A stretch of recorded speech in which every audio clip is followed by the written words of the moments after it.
Welcome to APCUG's Saturday Safari, where we dive deep into the jungle of technology in search of the rewards of knowledge. Black Friday is coming up, along with Christmas, lots of buying. We had a great presentation about things to consider in terms of buying a laptop and a computer. But we have a very unique presentation now in that we want to talk about unique ways to make those purchases and be safe about it. So today we're going to have a wide awake Judy Taylour, who is going to do a presentation on wallets as soon as she comes back, I think. There she comes. Let's get her background. So Judy, tell us about wallets and spending and all of that. Okay.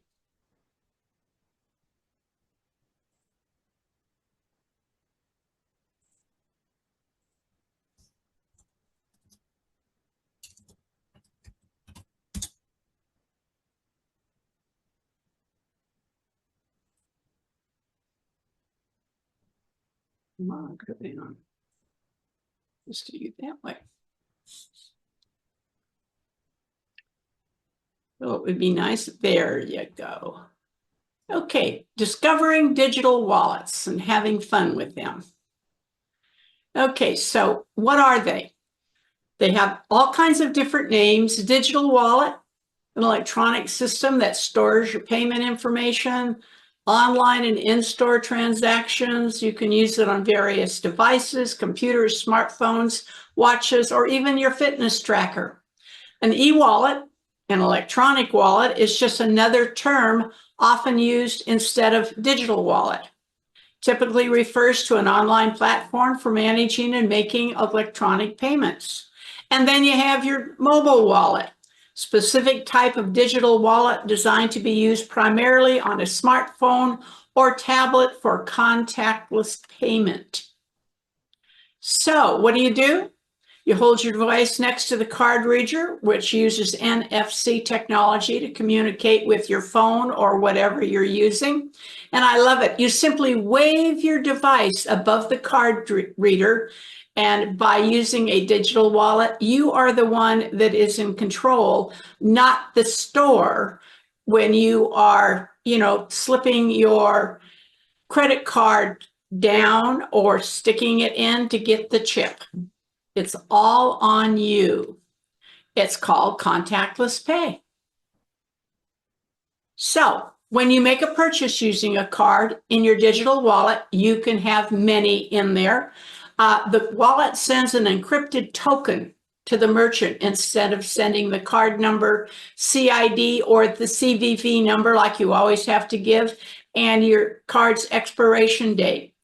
And our financial information never leaves our devices. And can it be, if it's intercepted by a cyber criminal, it's not going to do them any good. When you swipe your credit card, the point of sale system generally encrypts the account number and sends it to the company processing the payment. The bad guys can get it.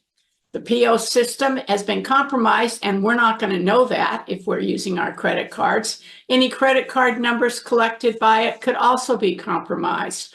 And 2013 was a long time ago, but they had 40 million of their card accounts stolen coming through the card readers.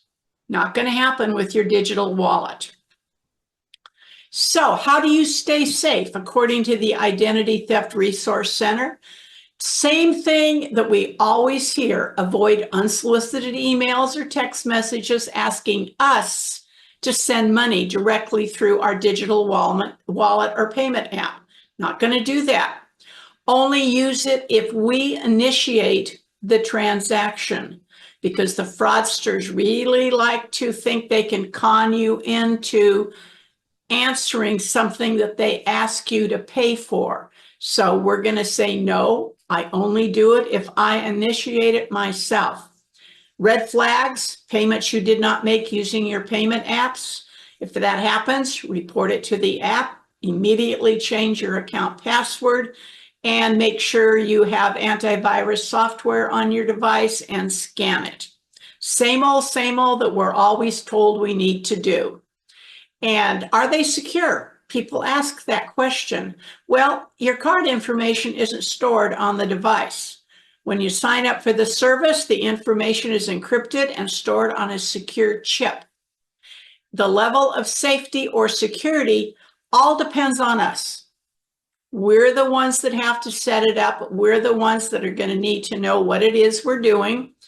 And so it uses encryption. We go, yes, okay, that's great, to scramble the information and keep it safe. It creates a token. I've said this to people and they go, huh? What's a token? Is that what is it? And it's a data security method that replaces sensitive data with a unique, non-sensitive string of characters that are just gobbledygook. And they call that a token.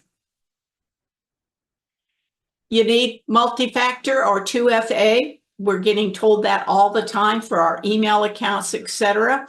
And it means that you need to confirm your transaction with more than one method. You need to keep your phone secure. You know the drill: strong password, got a swipe code, biometric authentication, at least 12, 13, 14 characters in your password. And please remember, keep everything updated. If you are one of these people that say, it says they're going to update it, they have something, I'll do it later. No, do it now, whether it's your apps or your operating system. And activate Find My iPhone, or with your Android, Find My Device, just in case your phone walks off, you leave it someplace, whatever. And set it up so your device automatically locks when you're not using it. And you decide how much time you want to happen before it locks. And you go, oh yeah, sure, but then I'm going to have to, put everything in again. Better do that than having it wide open. I loaned my laptop to a friend, and when it came back to me, her Facebook account was wide open. She hadn't closed it. And I kind of equate that with this, and I'm thinking, my goodness, I could pretend I was her. Everybody would think it was her because it's her account, and there's no telling what I could have done with it. We don't want to have that happen with our phones. And say, aha, oops, don't forget, keep that phone or whatever you're using charged, because if it runs out of power, you're up a creek, and you're going to have some cash on hand or an old-fashioned credit card so you can make your purchase. So what else can you have on your wallet? Your credit and debit cards, event tickets, airline tickets, boarding passes, customs declarations, vaccination cards, and on and on and on. It's kind of turning into one-stop shopping these days. The apps enable us to complete transaction. We don't have to have cash anymore. They're protecting our financial account information and passwords. We know cash. Try going to Target and writing a check. They don't take checks anymore. So, you're going to have to use your card. You're never going to use your debit card for anything out in the world, but you'd have to use a credit card, and who knows, you might be shopping at Target again and they get compromised. It simplifies how we make payments, and it does take time to figure it out. And, so exactly what you're doing. We can link directly to our bank account if we'd like to, or any number of credit cards. You can pay in person with our smartphone, like I said, or even your watch. You can send money directly to friends and family. I remember during COVID, and my oldest daughters, who was just here, her husband came over, and they said, he called me one day and he said, when are you going to Costco again? And it was back in the day when they were saying, now take care of your seniors. Make sure they have all the things they need instead of having to go out into the COVID world. but he knows I would shop anyway. I said, what do you need? He said, of course, paper towels and toilet paper. He says, by the time I get there, all the seniors have bought everything. So he rolls up thinking that I was using a wallet and said, can I just transfer this over to you? And I looked at him and I went, oh, come on, I'm not there yet. And I'm still waiting for that $35. And it was, at least 4 years ago. So friends and family right there. So what age group are using digital wallets? 78% of Gen Z, and I like that 12. I just can't see in my head 12-year-olds using a wallet, but I'm sure, 16, 17, 18. 68% of the millennials are using wallets, 45% of Gen X, and 25% of us. And I love this, senior baby boomers. And this chart that I was looking at, because I'm below baby boomers. But this thing went back to the 1930, and I appreciated that. So anybody 60 plus, 25% of us are apparently with it. And Forbes did a survey, and the question was, who is going to stop shopping at stores if they don't accept digital wallets? 51% of all of the users said, I will not go to that store again. So comments like that and surveys like that are going to get more stores and, letting you use wallets. You remember I would go to Ralph's, and on all of the individual, you check yourself out, there was a little paper sign up there that says, we don't take Apple wallets. And then it finally went away. They got into the digital world, and then they were taking wallets. And I thought, well, thank goodness. But I wondered how many people just shined it on and walked out of the store. The FCC said, you use your smartphones, your tablets, other mobile devices as your wallets to pay for everything but the kitchen sink, online, in person. And so does the need. We need to protect our devices and apps. And we talked about that. And there's 2 links down there to interesting guides on protecting your mobile device, as well as what happens if your phone or whatever you're using with your wallet gets stolen. So good reading. And this is on Wednesday of last week. I went to a cybersecurity meeting. And lo and behold, our friend Lisa, who's the executive director of National Cybersecurity Alliance, and gave us a neat, nifty presentation. She was the one that was in the hotel, had to run out to the hotel and give it to us there. And then she had to go back to her conference. She was in Detroit.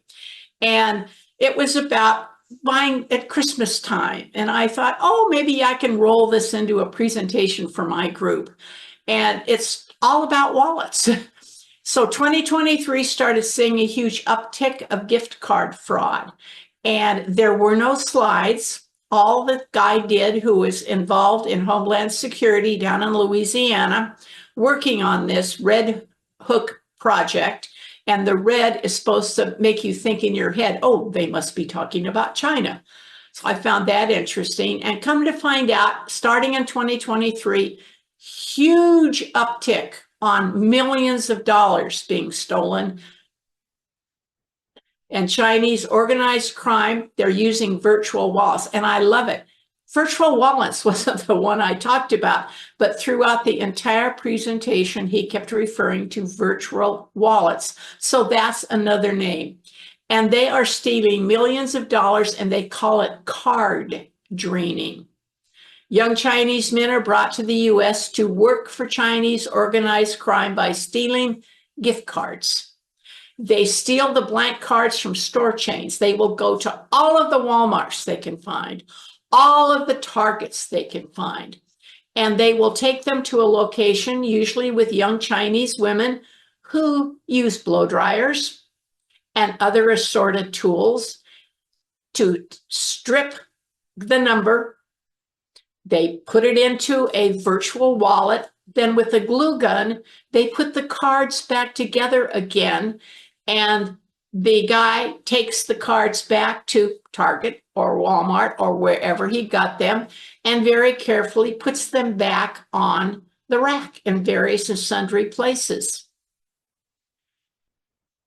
Cards are returned to the store. When the card is bought, somebody walks in and buys it and activates it. It activates on the virtual wallet. They take that out and buy software. And they have software, I'm sorry, to automatically check gift card balances. And you have nothing on your card because they've taken what's on their virtual wallet and they zip right on out. And what they're buying are electronic items that you can't get in China because, like Apple products, are not shipped to China to be bought by them. And they are stealing millions and millions of dollars here, and then even making, more money over in China because people are paying a lot of money for all these electronic items. All organized crime says, we are loving this. Well, 2023, everybody's doing something about this, and the fraudsters are being caught and prosecuted. Little did they know that the charges cover the amount on the card. Doesn't make any difference that it's just a card, but they are going to eventually steal that money. And they talked about these guys down in Florida, and they're getting 15 to 20 years of hard time. All of a sudden, this 2023 uptick is going down a little bit because they figured out what's going to happen if they get caught, and they're not too happy about that. But they have stolen millions and millions of dollars from us and bought all of, the electronic things and shipped them over there.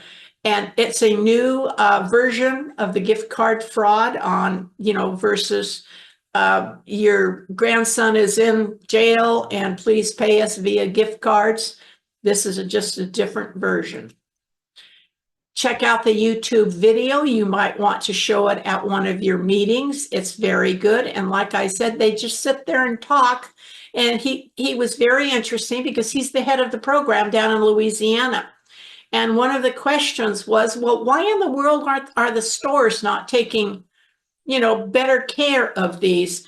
And they said, well, they find they have stolen cards, they're gone. They call their local police and the police come and say, well, there's nothing on these cards.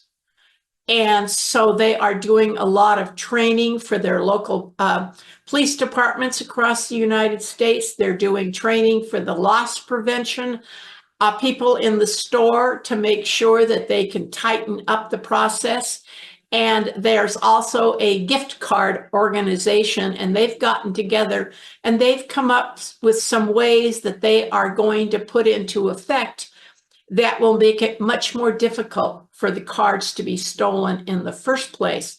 But like the presenter from the Homeland Security facility said, it takes time. It's just not something they can do instantly. ProPublica has a very good article, which is how he started out his presentation, was talking about this. So I recommend you take a look at that to see what is happening right now with gift card fraud.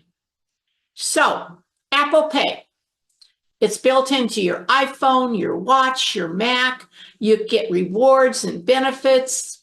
You get hard-earned points for miles, send cash to each other via iMessage, and it's accepted about half of US retail locations. That's one of the things about the wallets. Not everybody accepts them. Apple doesn't charge you anything. Okay, you just use it and you're good to go. Google Pay, they accept credit cards, Chase, Citibank, Discover, American Express. You can send money to a friend or start a group to split expenses for dinner, pay bills, rent, and more. I know people who do not have cash, period. This is all they use. And for those of us who are math challenged, Google Pay will help you do the math and keep track of who's paid.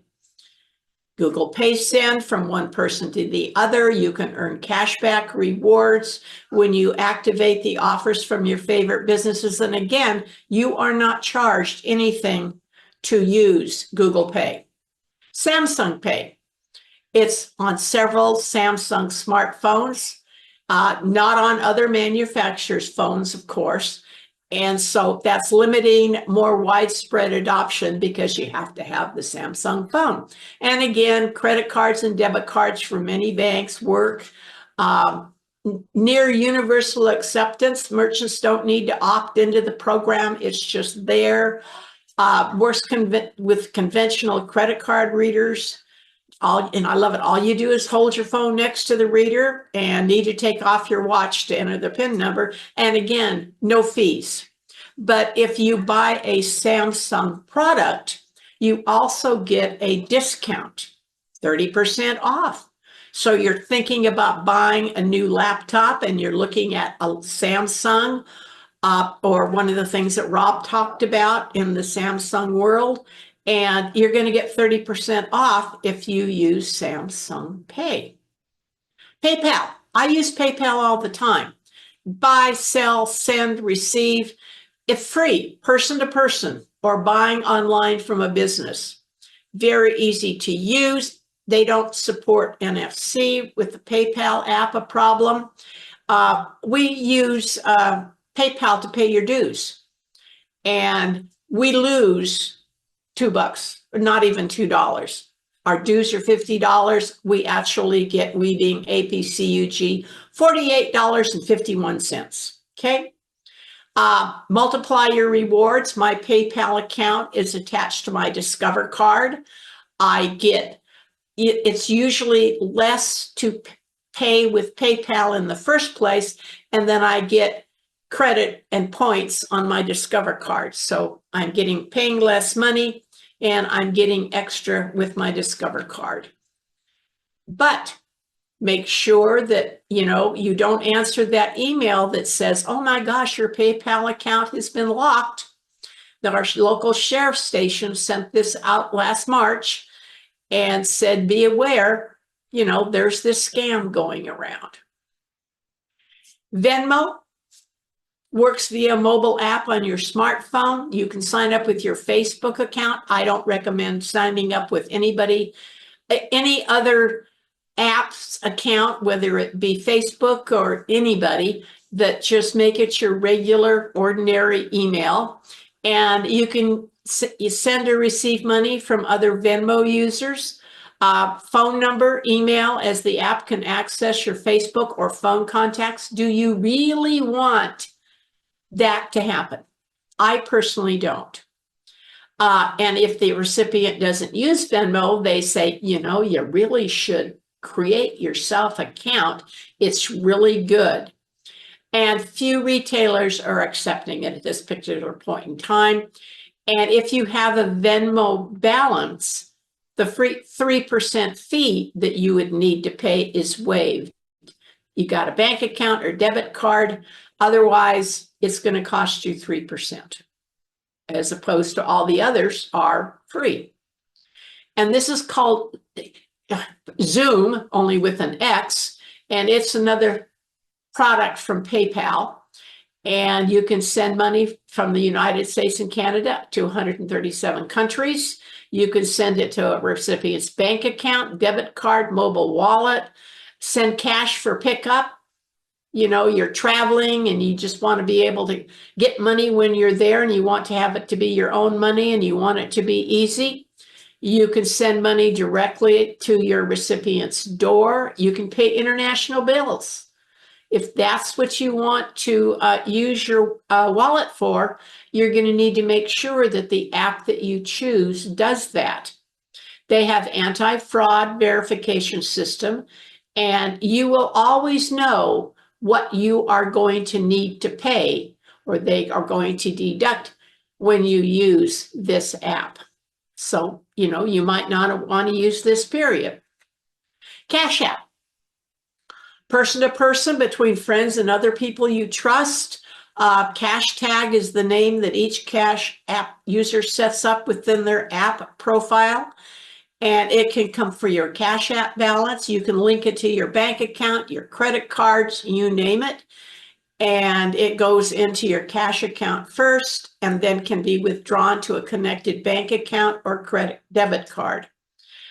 You can receive payments for friends, deposit other funds such as your paycheck, direct deposit, tax refund check if you happen to be lucky enough to get one. So Cash App might be an app that you'd like to look at. And when you decide which apps you're thinking of using, you need to ask at your computer club meeting, is anybody using this? And I'm thinking of using Cash App. And you got 2 or 3 people raise their hands. You want to ask them, how do you like it? Easy to use, whatever's important to you before you start using it, because that's what we do with our computer clubs, members helping members. And this is a perfect way to learn how to use the apps with your wallet. Ask your club members what's going on with them. And standard deposits with Cash App are free. Get there within 1 to 3 business days. But if it needs to get there instantly, you are going to pay a 1.5% fee, and it's going to be a minimum of 25 cents, and it will reach your debit card instantly. And I think we all can afford like 25 cents. Zelle, awfully familiar to people. Again, people can pay their APCUG dues using Zelle, and it's bare bones. Shares information with marketers. Those are the advertisers. Maybe you don't want to use Zelle because of that. You can't do any in-store purchases. So it's a good fit if all you want to do is transfer money with people you know. Well, you certainly know APCUG. And if somebody in your group has Zelle, they could pay your dues and then be reimbursed by the group.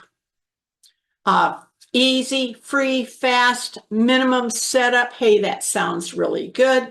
And again, no fees. Check with your bank just to make sure. But of course, there's a Zelle scam that went around. And consumers love payment apps because they're free, fast, and convenient.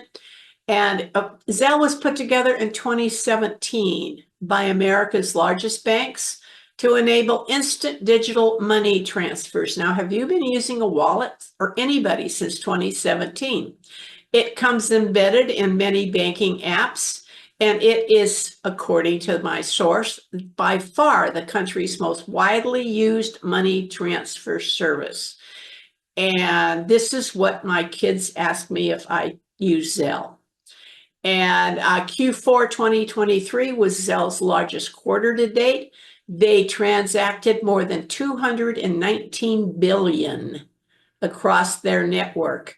An average of more than $100 million was sent per hour. Talk about being popular. But there's a scam. So scammers may ask for your Zelle security code to authorize a payment to themselves.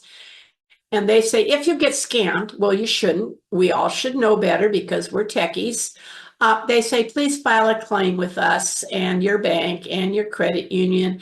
We'll try to get your funds back. And you should also report it to your local police department and the FTC. They all want to know about this.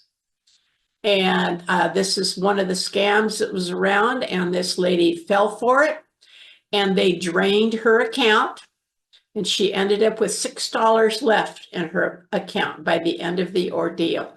So if you have friends and relatives or grandkids that are using Zelle, make them aware of there have been scams on people that are using this, and for them to be extremely alert and pay attention when they are using it.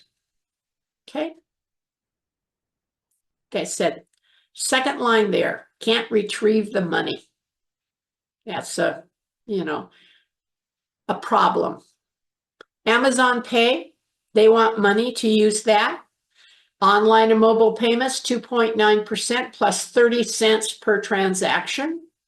Alexa voice payments, got to, you know, ante up for that. Charitable organizations, so on.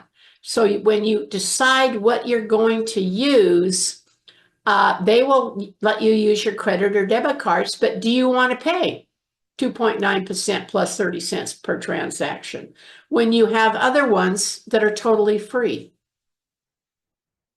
And this is so I put this together at the Wisconsin All Computer Users Group request a couple of years ago. And I don't usually shop at Target. And I was checking myself out at self-check, and I read the sign there, and I thought, you gotta be kidding. Target has a shopping app. So I talked to the guy that was in charge of watching the area and helping and everything. And I said, I just put this presentation together, and now I'm going to need to update it and add, you know, this Target circle. And of course, you know, it's a little, you know, you have to kind of like buy into Target circle, but you get first dibs on sale items. You get things that are on sale that regular people that are not Target circle people aren't, it's not available for them. But with one scan, you can pay with your credit or debit red card and redeem this Target circle offers. And it works on Android and iDevices. And I left the store just laughing, and I'm thinking, everybody has an app these days, and this is Target's. Walmart has Walmart Pay. You can download it from the Apple Store or Google Play and add your credit, debit, and gift cards. So if you are a Walmart shopper, this might be the one and only app that you decide to use with your mobile wallet. And you set it up, and you can pick up or delivery, and you just, you know, whip on through there, and you're out of the store almost instantly. And shows you how to, they use the QR codes. And they say when you are using, scanning QR codes, don't use your continuous scanning, because it'll pick up nearby QR codes and add them to your list of things that you bought, but you didn't really buy them. No fees. That's what we're looking for. No fees. And if Walmart has one, Sam's Club has one. Skip the checkout line, pay for your gas, the whole 9 yards. And I've got a kick out of it. I was behind somebody at Sam's getting gas the other day, and this lady could not make her wallet work. And I thought, oh, you know, I wish that you were using something else. And then out of the blue, there's a Microsoft wallet. And it's been around for quite a while, and it's something that I have never heard anybody talk about. But of course, Microsoft was probably around, and they were probably, you know, late to the party, as they sometimes are. And there's our friend Bill James. He doesn't know what cash is. He uses all kinds of apps with his wallet.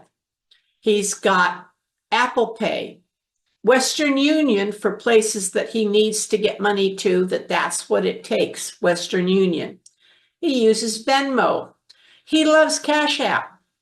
When they go to the theater and a bunch of friends are sitting around the table and they've eaten dinner, they all use Cash App, divvy, you know, add the tip, divvy up the bill, and wave their wallets around and walk out the door. Really quick and works wonderfully. He uses PayPal. He decided at the last minute to go to the eclipse. And he's in Oklahoma, and it was in a very small town. Well, here's our digital wallet guy. And as he started out of town, he thought, you know, I think I better stop and get some cash. I'm wondering if they will use wallets, anything on it, any app. And he stopped at the first ATM, and it was closed. And I thought, I've never heard of an ATM being closed. Stopped at the second one, got himself some cash. And when he got down to where he was going to watch the eclipse, yes, they only took hard currency. So he was glad that he had gotten some, because all of these easy peasy things that he uses with his wallet wouldn't have done him any good. And he wanted to get a memorial shirt of seeing the eclipse. So that is all my presentation. I hope you learned something new. I hope you thought maybe this is something you would like to start using, or this is the silliest thing I ever heard of in my whole life, and there will be no way I would ever be using this. So, do we have any questions?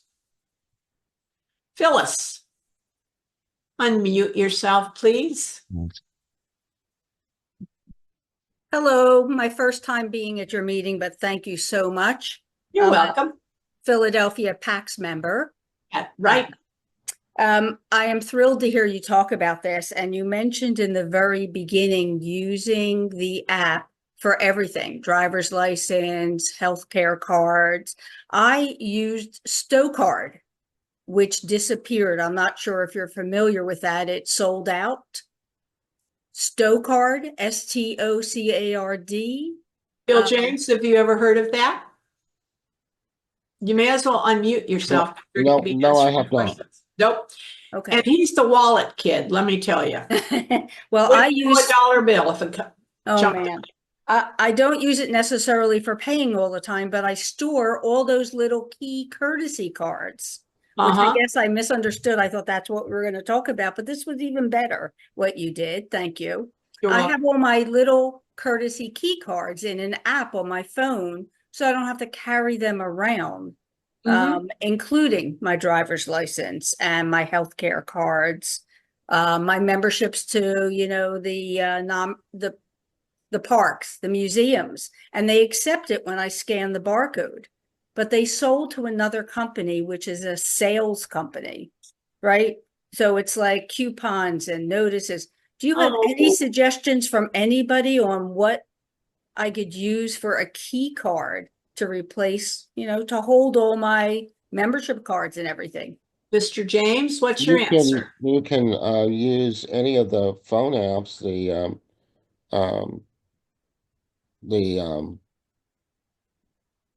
Google or the app. They all will allow you to store membership cards and those things within them. What is the app that you're referring to? The one that I'm using is the wallet that's in Google on my phone. Right. It allows you to store gift cards, gym memberships, event tickets, and anything. You just have to scan it in there or take a picture of it. So my suggestion is use our friend Google. Joe Kissel doesn't like us to use it.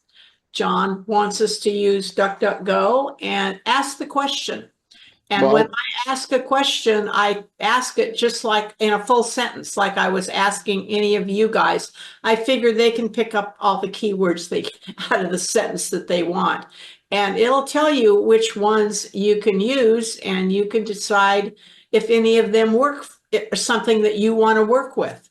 Yeah, but Phyllis, if you have an Android phone, the wallet should be already on there. And look under, you should have a folder that says Google or Samsung. Right. It'll be in one of those folders and it'll just say wallet.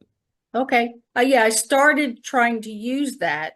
Entering all my cards. I'm sorry. I was going to say, I just looked up that StoCard, and I don't know how current this is, but it looks like it's still. Nope, it went away. Somebody bought it, or they sold it. Oh, they joined a company called Klarna. Right. Klarna. Yeah, I did not like that one. Okay. Like I said, it had a lot of ads, and it also pop-ups continually. Ooh. And it's to, like, once you go to a store, it says, oh yeah, you're in that store, here are the ads, and I just need something for my membership cards, my art museum, my things that I can scan when I get to the door. You can use the Google Wallet on your phone. Okay. I'll give that a try. Thank you. You're welcome. Very good. Ken, you have a question? Yeah, a few stores I've been in recently, they have a little sign by the terminal where you would scan your phone that says we no longer accept Apple Pay. Does that mean there's some problem with it? I don't think so. For some reason, it was like in Ralph's. You know, each one of the registers at self-checkout said, we don't take Apple Pay. And they were just written on little pieces of paper, which I Yeah. thought was very Yeah, strange. that's the same what I've noticed in a few stores. I live in Connecticut. I'm in California.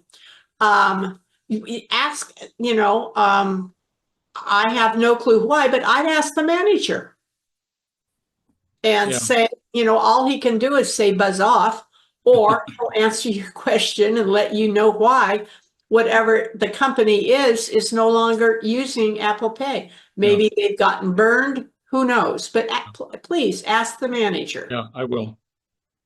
Ellie from New York. Thank you, Judy. Actually, I just wanted to mention about the Apple Pay, maybe that the fees are too high. And what I wanted to say is I have a bank account that had been free for many, many years, and it was going to start charging fees unless you had a $30,000, I believe, balance. So anyhow, I went to the bank, and one of the bankers, not a teller, one of the bankers told me that there was another provision in there where you can transfer in, and she said from another bank, use Zelle, and she was specific about Zelle, to transfer from another bank $250 per month. So that's interesting that the bank has been recommending that. Interesting. And also, regarding the Apple Wallet or the other wallets, those it doesn't take every ticket. Say if you're reserving a ticket for a theatrical performance, it may or may not be able to go onto your wallet, and that depends on if the individual theater or the theater organization has signed up with a major organization such as Ticketmaster or Live Nation. So it's not for everything, but you can download and scan the tickets and show them when you go to the performance for entrance. Bill James, when you guys go to the theater, are you using your wallets, and are they taking? No, I usually have Eventbrite, and I can those are appear in there. The tickets I get through Eventbrite, and I haven't tried Ticketmaster or any of those, but in a lot of cases you can just scan the ticket and it'll go ahead and populate. All they're looking for is the barcode on the ticket. Okay. And these are kind of like the New Kids on the Block stuff that stores are with it or they're not.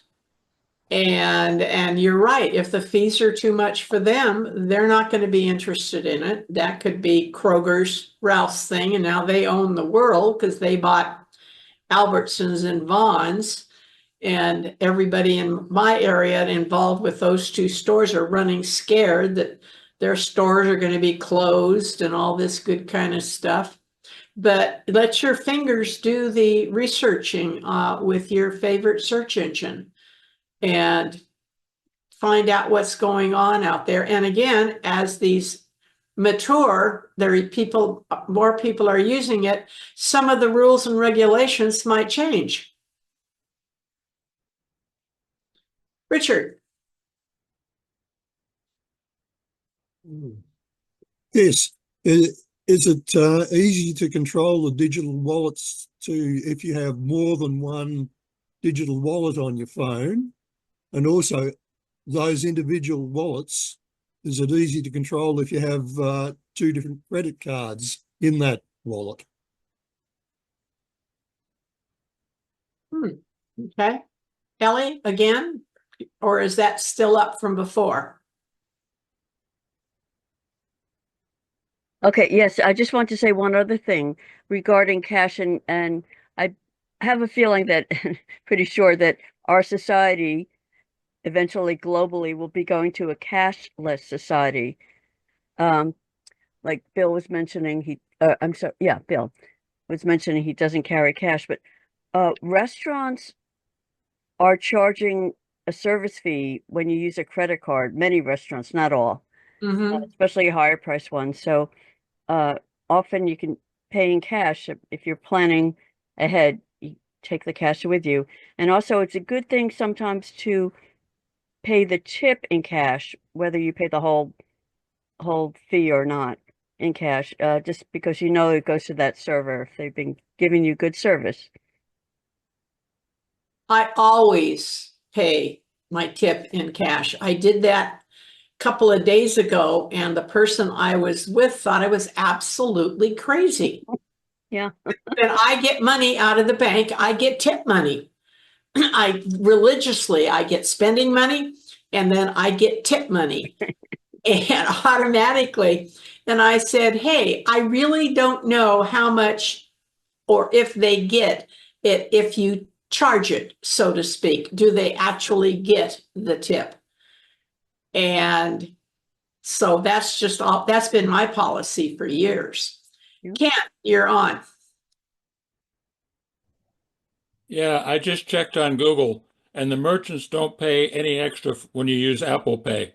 They just pay the credit card fee that Apple Pay is connected with.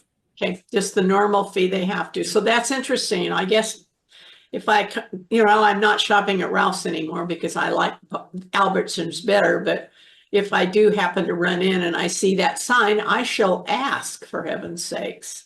John Taylor.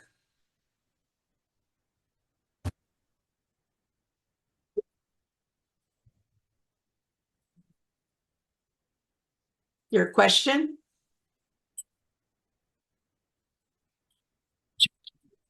Hello? You're unmuted. Good to go. Oh, you're muted. Unmute yourself, please. There you go. I was wondering about paying for things online using a digital wallet as opposed to a credit card, which the digital wallet would just be the credit card. Can you pay for things online using a digital wallet? Mr. James says yes, he's going to unmute himself. A lot of cases, your credit card will be converted to what they call a virtual credit card.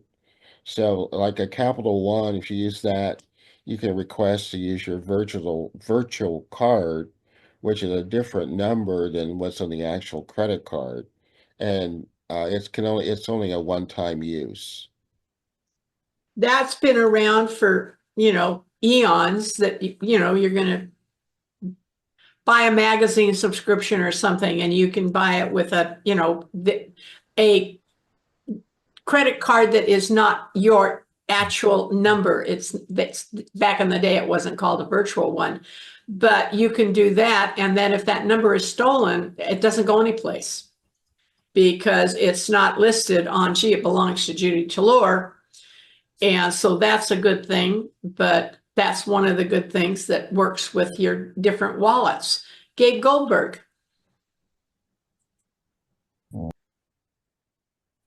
Hi, thanks. Just two comments. One is that in the wallet that I have on my Apple Watch and my iPhone, I probably have 10 different things stored there. Aside from several credit cards, I have my health credit card that I can use for medical related expenses. I have my AAA card, my Geico card, my AARP card, my Washington, D.C. subway metro card. And I can just tap whichever one of them I want to use, and that's very handy. A comment on tipping. If you leave the tip in cash, it probably goes only to the person who picks up the cash, who may or may not be the person who is waiting on you. It might be somebody bussing the table. And if you put it on your credit card, at least in theory, it's split up among people who have provided service. So that can be your primary waiter, but it can also be people who've been filling your water glasses or clearing your table, and even people in the back room who've actually been preparing the food.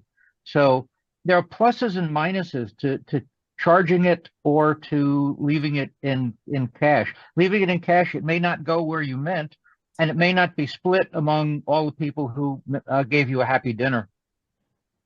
True. True. A question, what does NFC stand for? Near Field Communication. I didn't spell it out in my slides. That's the part I left out to make it go quicker. But that's the, what gets you from here to there when you have your card. And it's secure. And Apple started out with using it, and the Google devices have it now. But that's what makes it secure, that it can't be broken into, so to speak. Bill James, you have another comment. You were going to, you just led into my conversation, because all credit cards don't necessarily work unless they have this little ray. I don't know if we can see it or not, but there's a little ray that is on the card. So that indicates that this is a NFC card, and it can be tapped. If it doesn't have that, then it will not work. And what does it look like? It looks like a ray that's coming out. Let's see. Hold on. I want to check. Yeah, can you hold it up? Check my Your background. face. Hold on a second. Okay. You see the little ray that is shooting out from the Yes, we can't make it out, but yes. okay, it's right next to the little There we go. We saw it. okay. So that's allows you to have NFC capability. And unless the card has that, then it will not work. Like when I go to the gas station, rather than use the regular card reader, I can just tap this on the there's another little box that's there that has lights. Uh-huh. When I tap the card to it, then the little lights flash, and then on the screen, it shows that it's processing the transaction. That's what the lady at Sam's Club gas station was trying to do. And it was like this. And and I'm thinking, oh, give it up, lady. Just take a credit card out of your wallet or something and pay for gas. But it probably was one that didn't have the ray on it. Yeah, and somebody finally came over and helped her. But I mean, it was, and I thought, oh, is it even worth it? Is there a transaction fee like with the credit cards? Some of them in the presentation, it said they were free. Most of them were free, and other ones have transaction fees. Amazon Prime is the one that has more varied transaction fees than the other ones that were in there. Any safety issues linking your digital wallet to your bank account? According to the government, do we trust the government? No. If you do all the safety precautions on your end, it's on us. It's not on the bank. It's not on anybody else. It's on us to make sure we set everything up securely and that we know what we're doing. And again, this could be something you could discuss in your computer club meeting. How many people are using these, and what have you done, to your satisfaction to make everything very secure for you?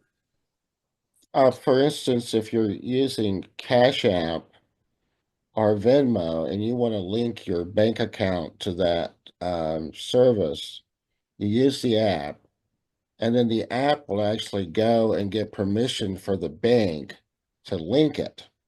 Then they'll send you back a confirmation and a code that you have to enter into your phone, and then that completes the transaction. It'll come back and says that your bank account is linked to your cash card. Mm-hmm. So there's usually, and in a lot of cases, two-factor authentication is involved. So you almost always have to have another device that you can receive the confirmation code. It's preferably through text, but you can use your email. Cool. But just remember, sometimes you don't always have if you don't use your email on your phone, then that's a disadvantage. Or your watch, Or or your fitness tracker. I got a comment. Alexa did not like being mentioned by me. She gave a lecture to her owner. So how cool is that? Been there, done that. Yeah. Use a password manager such as KeePass that will allow you to include files in a database entry. She could try Keyring on an iPhone from the website. Keyring is a free app that allows you to store membership cards, reward cards, loyalty cards on your device. So there's all kinds of things out there, but you really need to get the conversation going if you're thinking about doing this. Don't go into it blind. Talk with people that have already used this, set it up, know what you need to do so you don't muck up. And oh, this guy's in Colorado and they're saying we do not accept Apple anymore. Whatever store that is, he should ask, why don't you accept it anymore? I mean, do people not like Apple? I don't know. If there's no fee other than the regular credit card that they have to pay, then I don't see what the problem would be. Anybody have any other questions, or do you have anything to share about you using a digital wallet? Which one you use? Are you happy? My thing would be, is it easy? Does it make sense to me? I'm a not reader of instructions. I need to natively be able to figure it out myself and get something to work. And so for me, it's the ease of use that works. And I know about all the security stuff because, you know, we've been doing this for 16,000 years, and we get hammered about our security for our email and everything. And we just need to up it if we're going to use a wallet. And I would suggest you start with one. And if you don't like it, you know, put a card or two on it. You don't like it, it makes no sense, move on. Do you agree with that, Bill? I do. And I'm looking up the issue with Apple Pay, and it looks like there's a lot more to that than just one of the things I'm reading is that it's not widely used. So that is one reason why. And Apple Pay doesn't give us much data about the user in their transactions. So that's a little bit of an issue with some of the merchants, which is odd. Well, And, Apple walks to its own beat. and also Apple Pay requires a huge upfront cost to upgrade their payment terminals and back-end systems. Okay, now that I can understand, because some of these stores have been around for a gazillion years and they've had the same equipment forever and a day. And of course, they're not going to want to upgrade them because, you know, other than having customer satisfaction and maybe making sure that people come back and shop again there because they can use their Apple Wallet. What does it have for them? I know, for instance, my Apple Pay card, that it does not have NFC on it. It's not capable of doing that. So you almost have to have an Apple phone to make it work. Okay. Are they cutting their nose off to spite their face? I don't know. It's an interesting. It requires more investigation, but there are some reasons why. It says retailers have replaced their terminals by October to support chip and PIN cards, and those new terminals will typically come equipped with NFC technology, but companies will also have to make some adjustments to their own payment software if it isn't compatible with mobile payments. Okay. There's some issues with how the Apple Pay is set up. Got it. Stephanie, unmute yourself, please.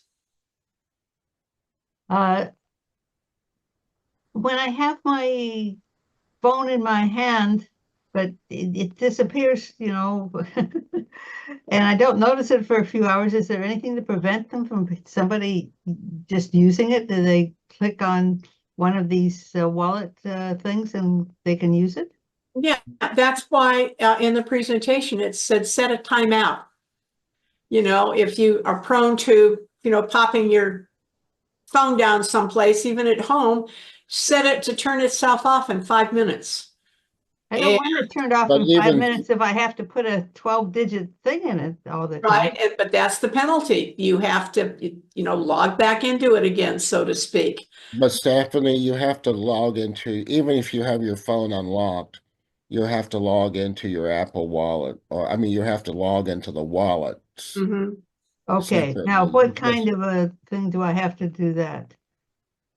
Well, when you get ready to use it, No, but I mean, it sounds like you're just handling this person, but you know, do I need to remember a long password or do I need to have it? it's the same Password when in it's the the code. same one. It's the same when it's on your phone. Use the same password, except that it asks for it the second time. So if you I don't even if you know have your what my if you have password your is on phone the phone, but anyway. if you have your phone unlocked and you get ready to use the NFC thing, when you hit the wallet itself Yeah, to get ready to use it, it's going to ask you for the password. yeah. So you I can't, I mean, even if you have your phone laying around, someone just can't go up and use your wallet. Okay, so without- you have to get a password as you go into your wallet. Okay, Yes. all right. And will that take a thumbprint or something like that? What do you mean? Well, you know, apparently you can use a thumbprint as opposed to 12 digits of something. Well, in my case, I have the password that I use to get into my wallet is the same one I use to get in my phone. Oh, I don't even leave, I don't have that linked. I mean, I just use the phone. Oh, well, Well, I have my phone. Well, I have my phone locked all the time. So it's so if anybody picks up my phone, they can't use it unless they know the password to unlock it. Mhm. right.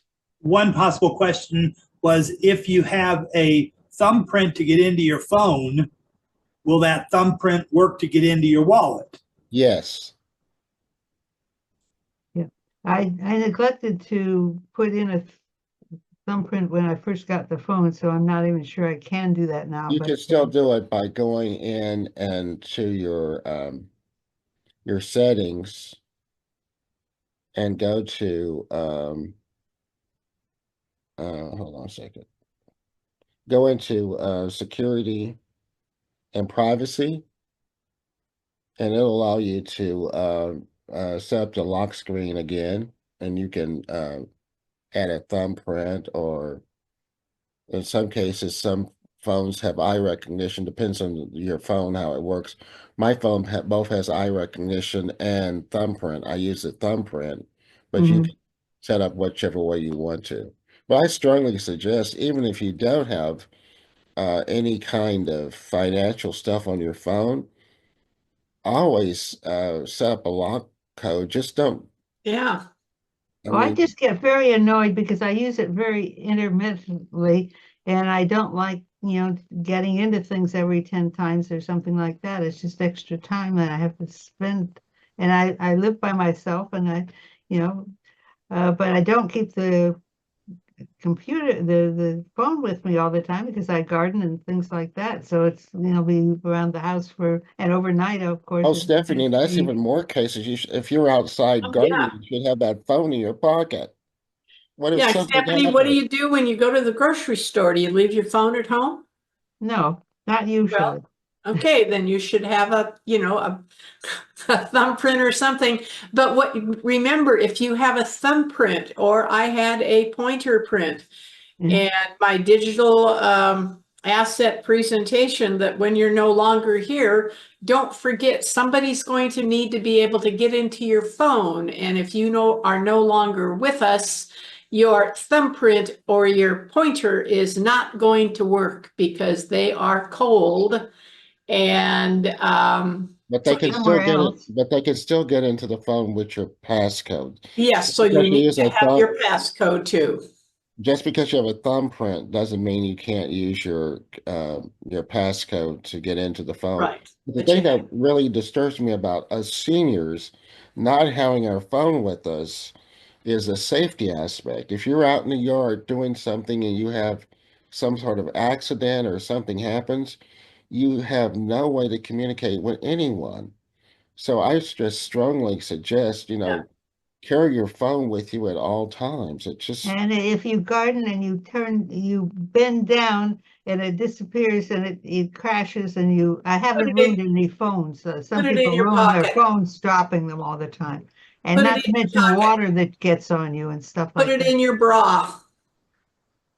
I don't put it in my bra. It doesn't fit in my bra. Oh. but Well, that's an easy nevertheless, way to carry find it. a way to, I'm a guy and I don't even have a pocket really or a Yeah. purse to carry my phone. But let me tell you, I do not leave anywhere without this Mhm. because I'm always fearful that something's going to happen and I can't communicate with anyone. Plus, it has my medical stuff in there. Mhm. So that if the MT comes along, they can click on the emergency portion of the phone, and it tells them the medications I'm on, whatever allergies I have, what hospital I want to go to. My insurance information is all there. Okay, now what software are you using for that? It's built into the phone. Yeah. Okay, okay. When you Okay. set your phone up, there's a place that's called emergency. Yeah, Yeah. I've noticed that, yeah. Okay. So you can go there I and intend to put that stuff in. Okay. That's a good Stephanie idea. and Leah. Leah and Stephanie, I suggest you have Bill give your group a presentation on how you should set up your phone, whether it's a Samsung, which is what he's got, or an Apple phone, to be safe with it. And it sounds like that would be a really good presentation for you guys in early 2025. Okay, I thank you very much. It's not that he has one of those, but I'm sure he'd love to put one together, even just off the top of his head, and talk about it and do screen sharing with his phone and all that good kind of stuff, which is very easy to do.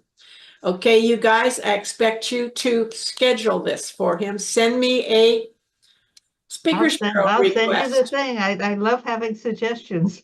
Okay, I was also going to add you in our previous thing today too. okay, Ellie, you have a question. And this is going to be the last. Yes, real quick. Stephanie and others, get a fanny pack or a pouch around your waist or some kind of holster. My old i5 phone was smaller and I bought a little hook on your belt kind of pouch. So I garden and I don't want the phone to drop and get lost, nor do I want it to get wet or dirty. So there are ways to carry it around in some kind of pouch. And I have a question here. If you have a credit freeze, will you have to lift that to apply for Apple Pay?